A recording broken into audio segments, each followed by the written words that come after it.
غزوہ تبوک کے موقع پر حضرت سیدنا صدیق اکبر رضی اللہ تعالیٰ نے اپنا سارا مال و متاع راہ خدا میں خرچ کر دیا۔ اس موقع پر گھر کا سارا سامان، یہاں تک کہ اپنا لباس بھی اللہ کی راہ میں دے دیا، جو لباس پہنا تھا۔ اور پھر اپنے لباس کو کون سا لباس پہنا؟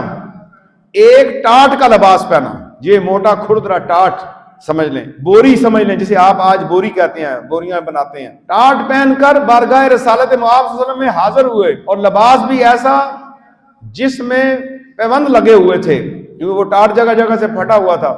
اس وقت حضرت جبرائیل علیہ السلام پیغام خداوندی لے کر حاضر ہوئے اور عرض کیا، یا رسول اللہ صلی اللہ تعالی علیہ وآلہ وسلم، اللہ تعالیٰ صدیق اکبر رضی اللہ تعالیٰ عنہ کو سلام فرما رہا ہے، اور ان سے دریافت فرماتا ہے کہ وہ اس حالت میں اپنے رب سے راضی ہیں۔ ٹاٹ پہنا ہوا ہے، اور یقین جانے کہ اسے پیوند جو لگے تھے وہ کانٹوں کے ساتھ ان کو جوڑا گیا تھا، اور ایک ہی وہ ٹاٹ پورا پاؤں سے لے کے یہاں تک انہوں نے اپنا بند کر دیا، جو اصل قیمتی کپڑے تھے وہ بھی غزوہ تبوک کے اوپر صدقہ کر دیا۔ اللہ نے پوچھا ابو بکر کو میرا سلام دیں اور ان سے پوچھیں کیا آپ اپنے رب سے راضی ہیں؟ ذرا سوچو تو صحیح، ایسا امتحان اگر ہمارا ہو، ہمارے اوپر، ہمیں ایک ٹائم کا کھانا نہ ملے تو ہم اللہ سے گلے شکوے کرتے ہیں۔ اللہ پوچھ رہا ہے، جبرائیل آ رہے ہیں، ابو بکر کو میرا سلام دیں اور پوچھیں کیا آپ اپنے رب سے راضی ہیں؟